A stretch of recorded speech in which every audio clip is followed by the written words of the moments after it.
bonjour. On est aujourd'hui dans le cœur de l'église de Saint-Matthieu, de la paroisse de Saint-Matthieu d'Aricana.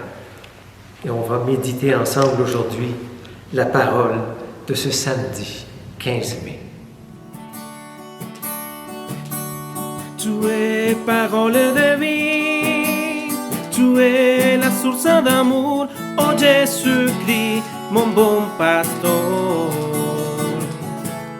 Alléluia, alléluia, alléluia, alléluia. Gloire à toi, oh Seigneur. L'évangile de Saint Jean. En ce temps-là, Jésus disait à ses disciples, « Amen, Amen, je vous le dis, ce que vous demanderez au Père en mon nom, il vous le donnera. Jusqu'à présent, vous n'avez rien demandé en mon nom. Demandez et vous recevrez. Ainsi, votre joie sera parfaite. En disant cela, je vous ai parlé en images, et l'heure vient où je vous parlerai sans images, et je vous annoncerai ouvertement ce qui concerne le Père. Ce jour-là, vous demanderez en mon nom. Or, je ne vous dis pas que moi, je prierai le Père pour vous, car le Père lui-même vous aime, parce que vous m'avez aimé et vous avez cru que c'est de Dieu que je suis sorti. Je suis sorti du Père et je suis venu dans le monde. Maintenant, je quitte le monde et je pars vers le Père. Alléluia,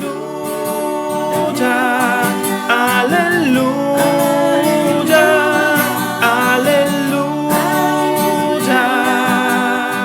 gloire à toi, oh Seigneur. Le texte que nous venons de lire fait partie des derniers chapitres de Saint Jean. Et Saint Jean a écrit que, au début de ces textes, comme du message d'adieu de Jésus à ses disciples, il dit que Jésus savait que son heure était venue et que de son Père il est venu et vers son Père il retourne. Et tous les chapitres à partir de 13, 14, 15 et 16, Saint Jean nous fait voir comment Jésus veut en quelque sorte nous rapprocher du Père, nous amener à vivre une relation au Père comme lui a vécu une relation avec son Père. Saint Jean dit que Jésus nous dit « Et que l'amour dont le Père m'a aimé soit en vous. » C'est extraordinaire, parce que le désir de Jésus, qu'on soit si proche du Père, comme lui l'a été. Et le texte qu'on vient de lire se termine où Jésus dit « Je quitte le monde et je pars vers le Père. »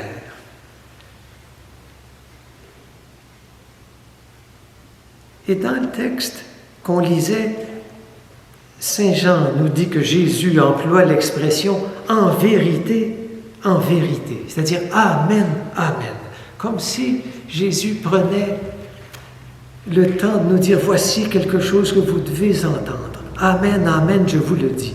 Ce que vous demanderez au Père en mon nom, il vous le donnera. » Qu'est-ce que ça veut dire?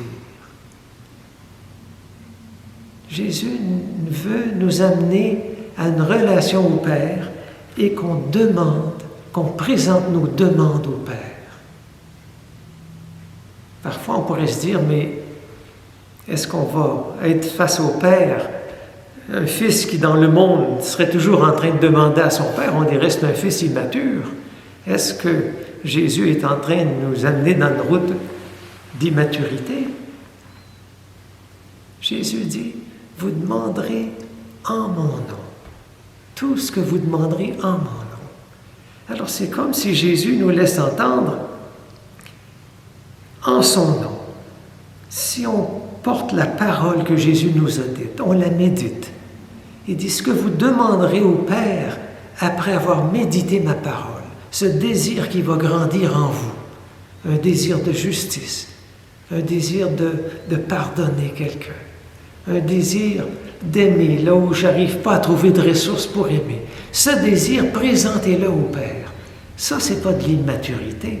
Ce n'est pas comme de dire, Père, fais pour moi ce que je ne suis pas prêt à faire. C'est au contraire d'arriver en son nom, veut dire arriver au ce que je veux le plus profondément, être plus proche encore de moi-même. Ça, c'est de la maturité. Et c'est cela que tu présentes au Père, nous dit Jésus. Et quand Jésus nous donne le commandement de l'amour, aimez-vous les uns les autres, ce n'est pas facile. Qui pourrait dire que vivre dans une communauté est facile? L'amour mutuel apporte beaucoup de difficultés, de tensions. Jésus nous dit, quand tu vivras en mon nom, et ce que tu vas découvrir dans ta vie de couple, ta vie de famille, tes relations à tes enfants, dans ta communauté, présente-le au Père, dans ton désir d'aimer mutuel, d'amour mutuel. C'est donc une voie très très belle que Jésus nous donne pour s'approcher du Père. On peut le vivre d'abord comme une sorte de chemin personnel. Et Jésus n'exclut pas que personnellement, on développe chacun cette relation intime au Père. Que l'amour dont le Père m'a aimé soit en vous et moi en vous. Quelle parole de Jésus! Mais cette demande qu'on peut présenter au Père, Jésus semble vouloir dire aussi qu'elle peut être une parole de communauté. Demandez, il dit. Alors, ça peut être une parole qui s'exprime à une communauté rassemblée. Vous, communauté, qu'est-ce que vous adressez au Père ensemble? Dans Saint Matthieu, Jésus avait dit, quand 2 ou 3 se mettent d'accord pour présenter une demande au Père, cela vous sera accordé. Alors là, c'était clairement, déjà Jésus disait, une demande de communauté qui a été mûrie, qui a été partagée, qui a été approfondie ensemble. Le Père l'accueillera. Comment devenir des communautés qui savent demander? Parfois le dimanche ici, à la paroisse de Saint-Matthieu, notre célébrant, au moment des prières universelles ou à un autre moment, nous dit « Quelles sont vos demandes? » C'est un très, très beau moment. Et les uns et les autres, bien sûr, on lit les prières universelles, mais parfois les prières universelles sont un petit peu des prières faites d'avance qui nous touchent parfois, parfois moins. Mais quand le célébrant s'adresse à nous et nous dit « Et qu'est-ce que vous portez aujourd'hui ?» Alors là, les prières montent. Pour l'un, c'est un membre de la famille qui est très malade, un conjoint qui a le cancer. Pour l'autre, c'est un membre de la famille, un neveu qui s'est enlevé la vie. Et la personne demande à la communauté, portez-nous, portez cette famille. Pour un autre, c'est une joie. Je suis devenu grand-parent une 3e fois, partager une joie. Toutes ces demandes, toutes ces paroles adressées à Dieu, la communauté les porte et ça unifie la communauté. Puis encore plus, une communauté peut aussi aller plus loin et identifier sa mission ensemble et la présenter au Père. Dieu va l'exaucer, nous dit Jésus.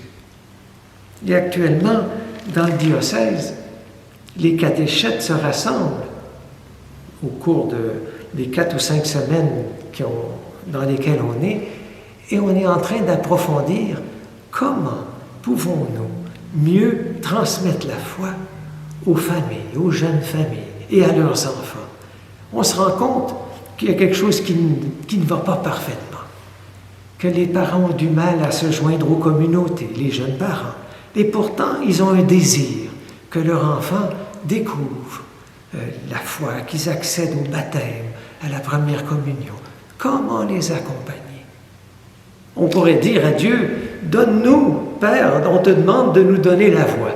Mais on est mature, et donc on cherche. C'est ça notre demande. on se rassemble, on regarde l'histoire. Comment aujourd'hui on est avec les parents? Ce n'est pas la même façon qu'il y a 40 ans. On est dans une autre chrétienté, on est dans une autre réalité. Et s'il y était un temps où on suffisait d'enseigner aux parents ce qu'il fallait faire, une dame qui nous forme actuellement, Mme Sophie Tremblay, nous dit, il ne faut plus simplement enseigner, il faut marcher avec les parents. Il faut être comme des guides qui les mènent sur des sentiers qui ne sont pas des grandes voies publiques, mais des sentiers où chacun cherche sa voie. Il faut être très proche d'eux, les écouter, développer des nouvelles qualités. Et tous les catéchètes rassemblés dans ces rencontres partagent, disent « Moi, je ne suis pas encore prêt à ça. Moi, ça fait longtemps que je le cherche, mais comment je vais le développer? » On cherche ensemble. On devient une communauté qui développe sa réflexion et présente une demande mature au Père. Je crois que Dieu va nous donner. Je vous confie ça aussi dans votre prière pour notre Église d'ici, d'aujourd'hui. Et Jésus nous annonce, si en mon nom, vous portez votre prière devant Dieu, vous trouverez une joie. Il ose dire une joie parfaite. Le mot parfait peut être aussi traduit une joie qui s'accomplit peu à peu. J'ai confiance qu'une communauté qui se rassemble, qui réfléchit ensemble, qui partage, qui cherche, qui reconnaît les failles, qu'elle va présenter sa demande à Dieu, Dieu va nous guider et on goûtera la joie qui s'accomplit, une joie d'une communauté qui trouve le chemin vers ce que Dieu veut.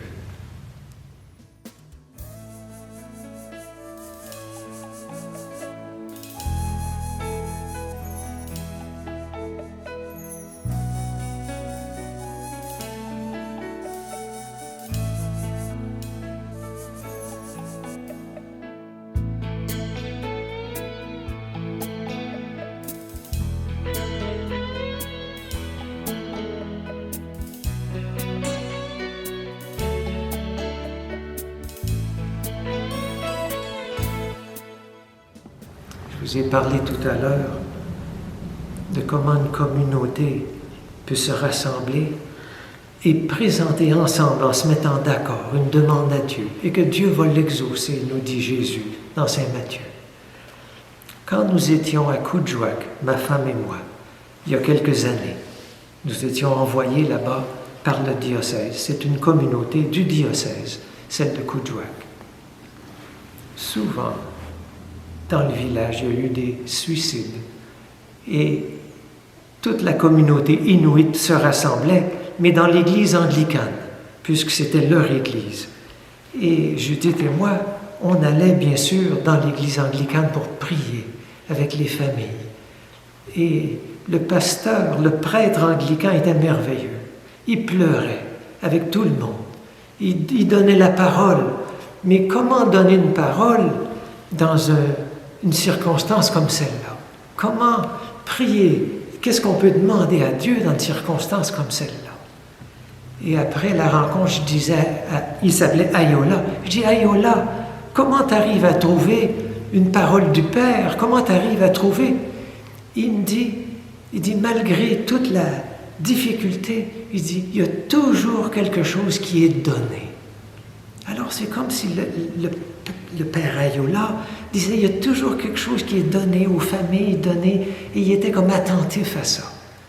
Et en plus, il me laissait comprendre que comme communauté, la communauté anglicane de Coudjouac se mettait à chercher comment on peut être proche des jeunes, comment on peut être plus attentif sur celui ou celle qui est en difficulté, comment on peut leur donner des activités proches de la nature où ils vont se refaire le cœur.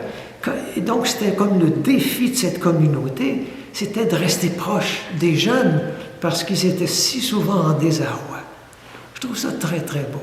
Et si je vous donne cet exemple, c'est pour au moment de prier, qu'on prie comme communauté, chacun dans notre diocèse, pour découvrir en quelque sorte comment on veut assumer une mission, entre autres celle d'auprès des familles ici dans le diocèse, mais on peut aussi porter les autres communautés chrétiennes celle de l'Église anglicane de Coudjouac, qui elle aussi a un défi énorme de se tourner vers les jeunes et de les soutenir dans leur désarroi.